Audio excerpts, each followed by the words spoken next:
everyone, welcome back. I'm Di, and today I'm bringing you another Yarnie update. This is Yarnie update number 17 for the month of September 2020. In September, I didn't stitch as much as I have been in the previous months, but we did go ahead and take a little 2-night trip to Las Vegas, and I just haven't really been in the knitting mood. It's been very, very hot. It's still over 100 degrees today, so if you see me glistening a little bit, that is what is going on. I do have fans on all over my house, but they're not helping very much. Plus, with this big light over here, it's just, yeah. Anyway, so the big highlight was that we went on a trip to Las Vegas, and actually, let me lead that into my works in progress, because one of the works in progress that I have for you, I am not sharing with you in this video. I did start another knitting diary on my channel. This knitting diary is for the 8-bit by Lattes and Llamas. It is an 80s video game inspired full colorwork pullover. So I've gone ahead and made a start on that. And I filmed a knitting diary for you while I was in Las Vegas, and I also took you around a little bit. So there is a little bit of a Las Vegas vlog in there as well. I'll link it down in the description box below in case you are interested in checking that out. So my first work in progress was the 8-bit, and now I've got 2 more works in progress to share with you, both of which you have seen in a previous episode. But we'll start off with my Arachne by Andy Satterland, which is in my Jack Skellington towel bag from Disneyland. Well, the towel is from Disneyland. My mom made the bag. And I have not gotten very much done with this. I did take it with me in the car, thinking that I was going to knit on it in the car, because I see a lot of people do vehicle knitting. I don't travel by car long distances very much in my day-to-day life, so I've never really done any car knitting. But I thought since we'd be in the car for a while, I'd get some car knitting done. That totally didn't happen. Yeah, it didn't happen. But I have this much to show you. Ooh, let me move this way. I did split for the sleeves, and so I guess I got done more than I thought I did, because I was here where my cauldron stitch marker is last time I showed it to you, and now I'm here. So I did actually get quite a bit of this done. I am loving these colors. The yarn is just very silky, and yeah, now I'm going round and round on the body, and that's boring stockinette stitch. But I have not worked on this in the last couple weeks because I have been distracted by mandatory gift knitting, but you will see that a little bit later. So that one is my Arachne by Andy Satterland. Like I said, I am working it in Knit Picks Galileo Sport Weight and the color Lunar, which is the main color. This is a 50% merino wool, 50% viscose from Bamboo Blend. And then for the silver, the silvery gray color is the pearl color. So this is how much I have left. I had 2 balls. I had just started in on the second one before the yoke was done. And so yeah, pretty happy with this project so far. I did use a ladder back jacquard technique, and you can see that when I caught the ladder backs, you can still see the yoke color through right there, but that's okay. I don't mind. This is going to be glorious to wear when it's done, but I don't know that it will see the light of day this year. We are not really shut down anymore, but I'm still not going out. So we'll see. My motivation for this project has gone down quite a bit, because obviously if I'm gonna go out, I'm gonna wear something, nice. But I haven't been going out, so I haven't been wearing any of my nice clothes. No hand knits at home, definitely, because it's been over 100 degrees. And so my motivation for this project has gone way, way down. But I am enjoying it. I'm loving the colors. It's definitely going to be something that I'll be wearing during October, if not December, because it is more of a wintry color scheme. I don't think that you should only be able to wear a sweater like that in October. Plus, because I'm going to make the sleeves not full length, maybe 3/4 or a little shorter than that, it's definitely going to make the sweater more versatile. So I'm looking forward to getting that one done. And that is my first work in progress. My second work in progress lives in the I Smell Children bag that I got from Utterly Adorable Knits. Again, link down in the description box below. I know she has some Halloween bags in her shop right now, or at least she was posting them this weekend. I don't know if there are any left. But this is my daughter's witchcraft socks, which is just a pattern that I have come up with. It's very simple. Broken rib. And the yarn is Witchcraft from Miss Monster's Creations. So while I am putting that on a blocker for you, the yarn looks like this. I really, really love it. I wasn't done with the first sock when I talked to you last time, but I am done with the first sock now. So this is what it looks like. Let me back up a little bit. Yeah, just a 3x1 broken rib, a garter heel, French heel flap, and I decided on a garter toe. It's just a regular, normal toe, except done in garter instead of in stockinette stitch. And I really love this. It is super cute. I think I told you that the contrast color that I used was Cascade Heritage in a plum, but I was looking back at my receipt when I had bought it, because I was looking up to see something else, what colorway I bought, because the Cascade Heritage ball bands don't tell you the colorway name. It's just a colorway number. But my receipt said that it was called Grape Juice. And I think when I put the number in on Ravelry, that's where it told me it was plum. I don't know, but I bought Grape Juice. So if this is not Grape Juice, I don't know, but my receipt says Grape Juice. And I think it goes perfectly with this yarn. Here it is in the ball. I just love this purple. I'm not a purple person, but I do enjoy that in these socks. So I may have to use it when I make mine, because there will be enough for me to make a pair for myself when I'm done. So I have gotten to start on the second sock. And I am past the gusset decreases. I just finished those. And I am on to the foot. So pretty good progress with that so far.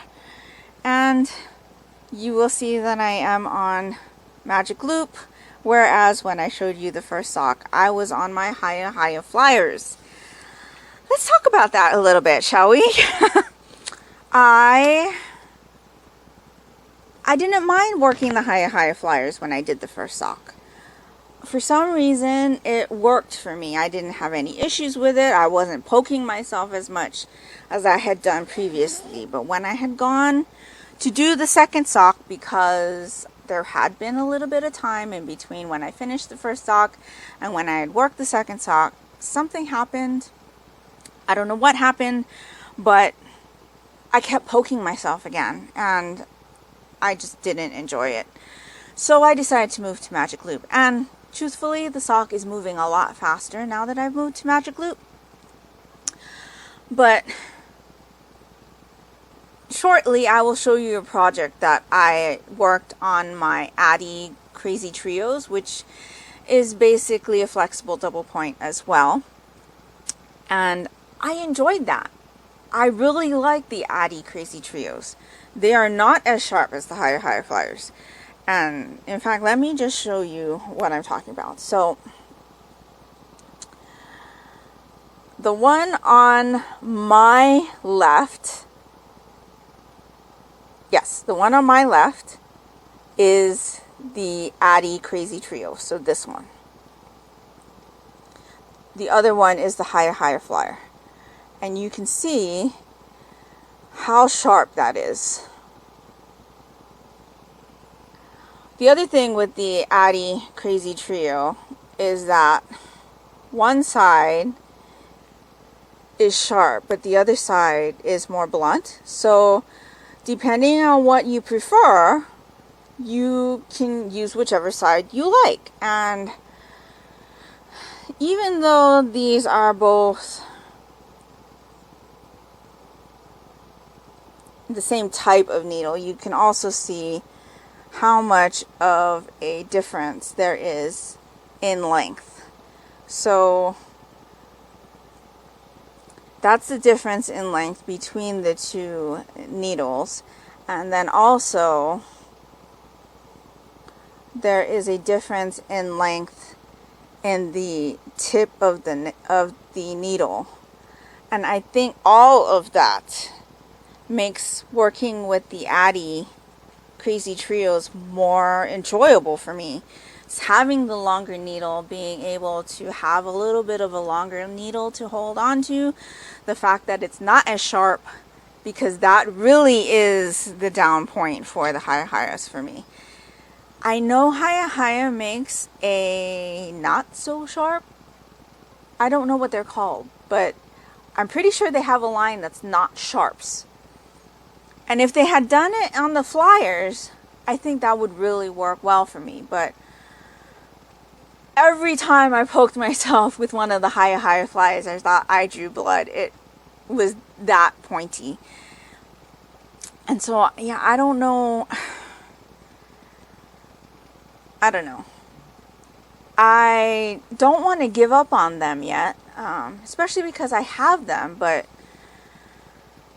definitely like the Crazy Trios, so I'm probably going to look into the Crazy Trios and see if I can get more sizes in that, because I typically will do socks in a 2.75 and not a 2.25. My Crazy Trio, the one that I showed you here, is a 2.25. The higher flyer is a 2.75. And so, yeah, I don't know. Anyway, that's on that. I switched to Magic Loop. My tension seems to be okay. The socks aren't drastically different like they were when I had done my daughter's other sock. The Neville's Joy socks, I had switched from a flyer to a Magic Loop.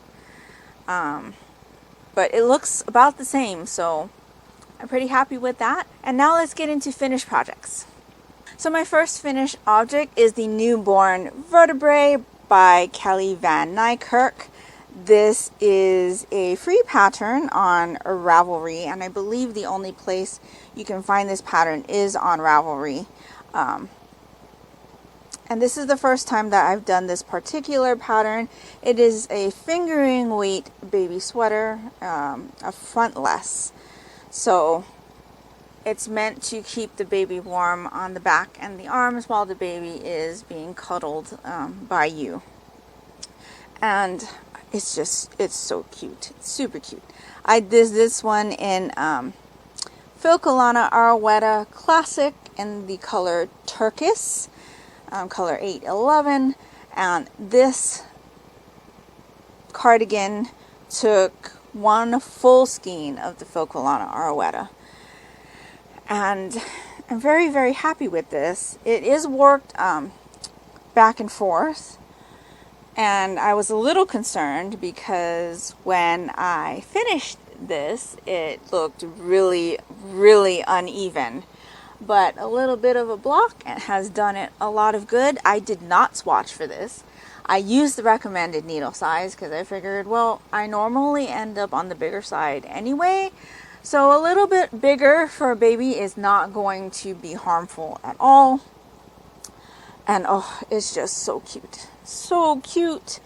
I did this for my cousin's first child, which should be here at the beginning of November. It is a girl, and yes, absolutely love that.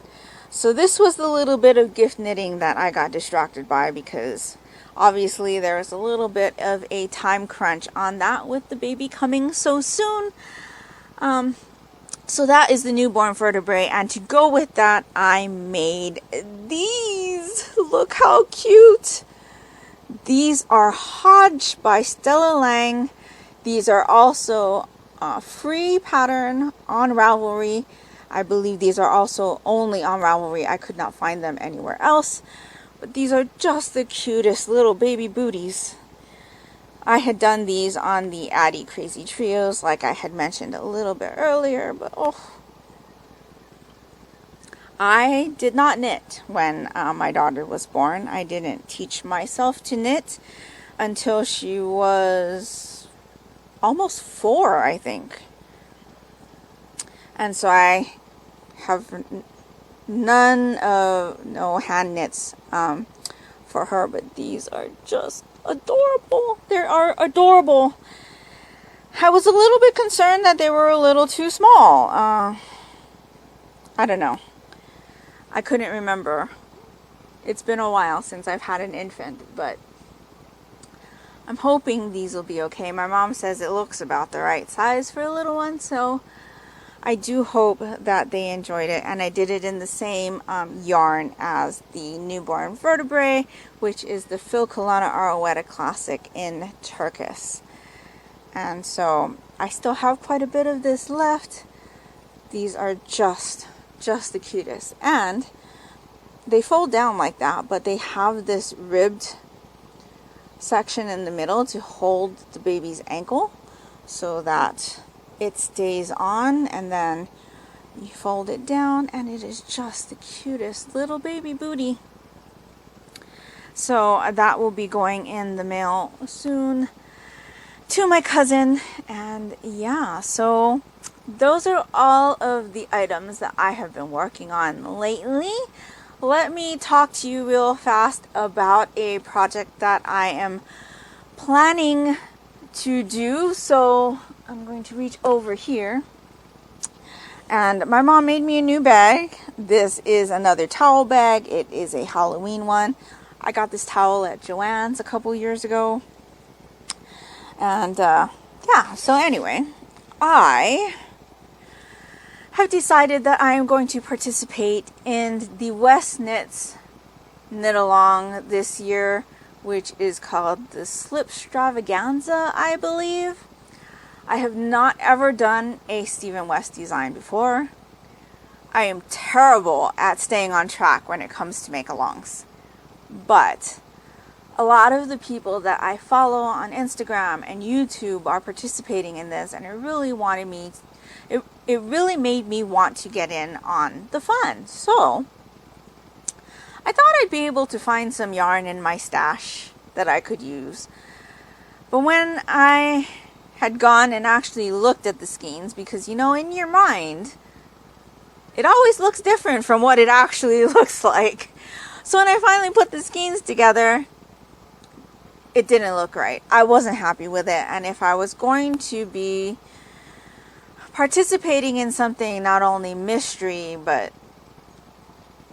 something like this, where I needed to stay motivated to stay on task, I wanted to be completely happy with the yarn that I was using. So I bought some yarn. I don't normally share with you yarn that I purchase, but because I am sharing with you that I'm going to be starting this project, I will share with you the yarn that I bought. So this pattern calls for 2 skeins of the same and 3 contrast colors.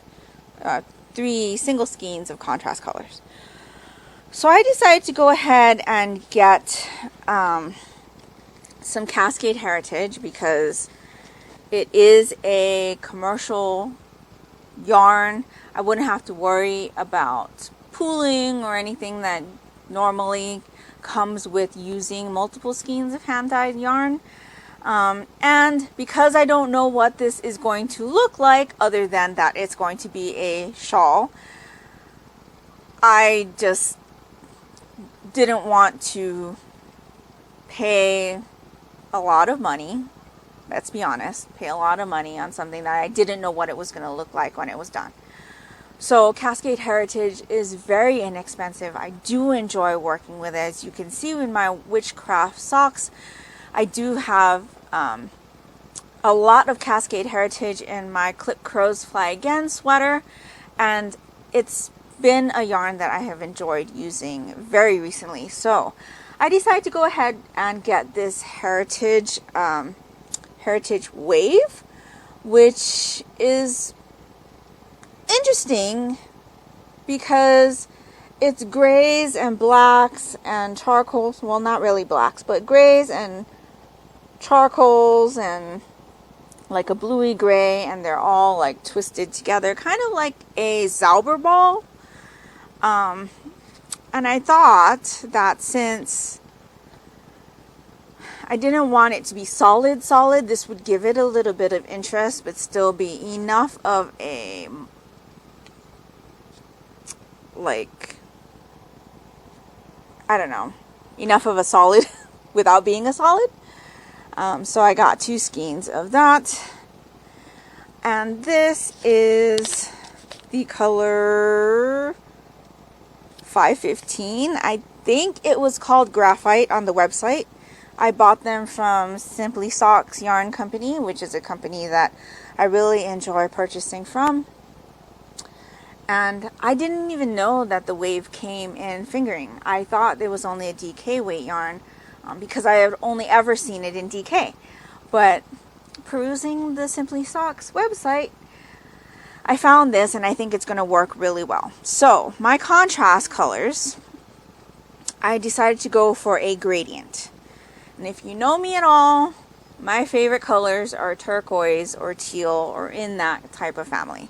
So I decided to go for a gradient of turquoises. So I've got this one, which I think was called Bachelor's Button. It's color number 5741, Cascade Heritage. And Cascade Heritage is 75% superwash merino wool, 25% nylon. I believe the wave is also the same, and it is. And so my second color is this one. This is color 5720. And I can't remember what this one is called, but it had something to do with water. I know it had something to do with water, but I just don't remember what it was called. But that's this one.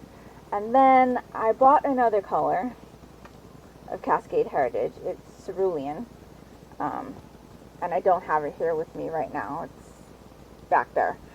But on the website, it looked like it would go well with these two, and when it came in, it's more blue than I would like. It wasn't the same color tone, and so I went into my stash and I pulled out this. This is Phil Colana Arwetta Classic in color 202, which I believe is dark teal. I had bought this actually for the baby set that I had made for my cousin. I had bought this, and I had bought the turquoise color because I wasn't sure which of the 2 colors I would like better to do for the baby. I ended up going with the turquoise, so I still had this in my stash, and I do have 2 skeins because this is only half a skein. I can't remember how many. It's 210 meters and 50 grams.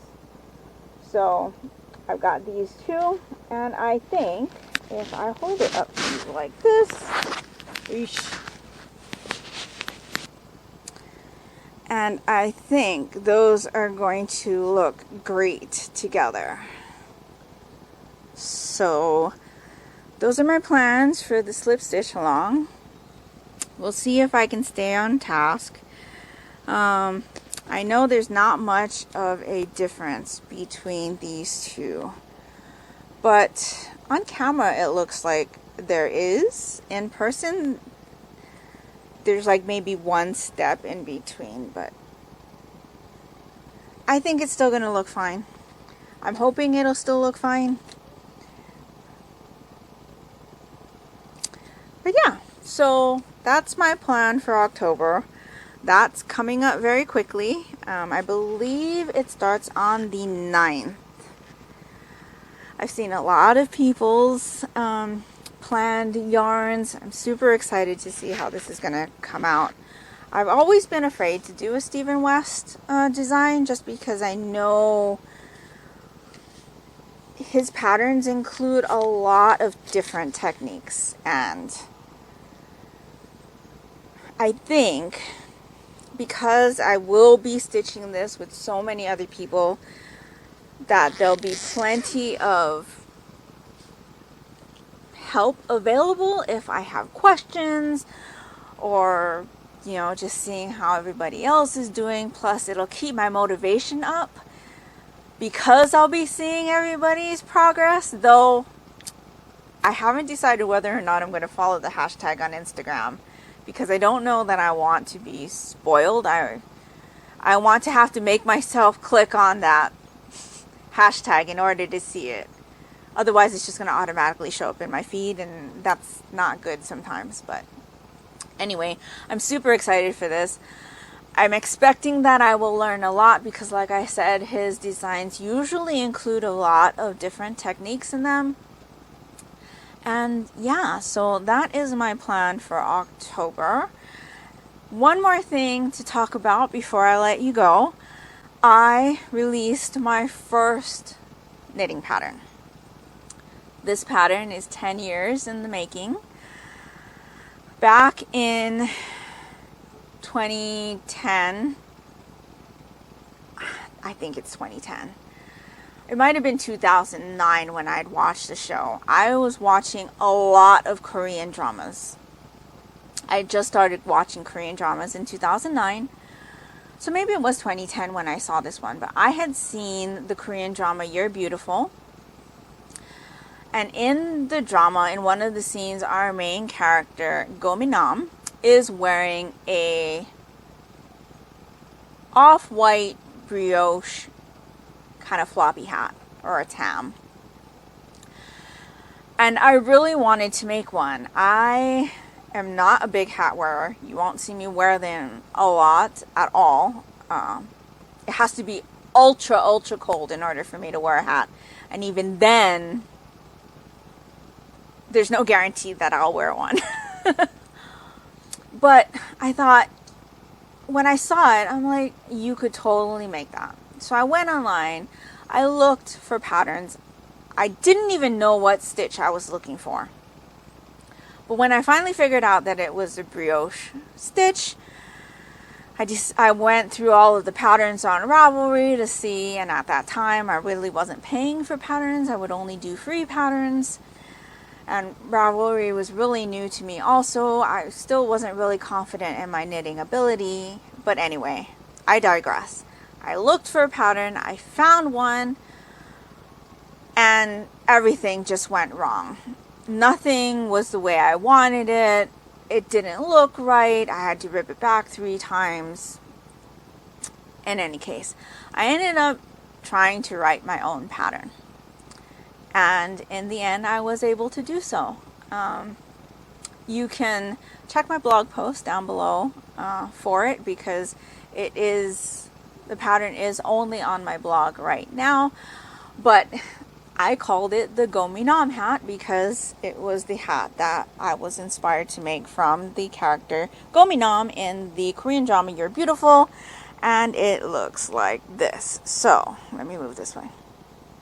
Like I said, it is a brioche slouchy hat. It includes a pom-pom, and yeah, so this was like the third one that I had made. Like I had said, the one that I had created the pattern from was off-white. I don't have that one anymore. This is the third one. I made this one for my daughter. This one is made out of Lion Brand Jiffy prints, I believe. And yeah, so that's what it looks like plain. I also did one that was two colored, but I don't have the two color pattern on my blog post because two color brioche really is just one row, one color, one row the other color, which I also learned because I knew nothing about brioche before. But I had done this one to wear to my daughter's marching band tournaments. Her high school colors were gold and blue, and so yeah, this one has gotten quite a bit of use. More than I've ever worn a hat, I would say. But yeah, this is the Gominam hat. Free pattern available on my blog, link down in the description box below. So yeah, that's kind of the big thing that happened last month. I believe I posted it on the 30th of September. And yeah, 10 years. I didn't realize how long ago it was that I had come up with this design.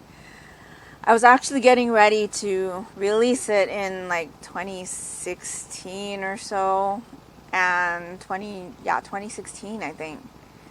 It's all in my blog post, but anyway, I never had the courage to do so, and I thought, you know what, I've been thinking about this hat for a while recently, very, very recently, and I thought, if you're not going to do it now, you're never going to do it. So I just released it out into the world. Like I said, it is free. It's on my blog. That's the only place it is right now. I haven't decided whether or not I'm going to put it up on Ravelry or Ribbler, which is the new website that was just opened last week or so. But we'll see how that goes. That's pretty much all I've got to share with you this month. Let me know what you're stitching on. Let me know if you're going to be participating in the Stephen West slip extravaganza. I always want to say slip stitch, but it's slip extravaganza. I am almost positive. Let me know if you're going to be participating in that. I always love hearing about people's project plans and yarns that they'll be using, so definitely let me know down in the comments below about that or anything that you're really enjoying working on, what your favorite thing to work on was in the month of September. I hope you're all doing great. I hope you're all safe and healthy. And until next time, take care and smile always. Bye.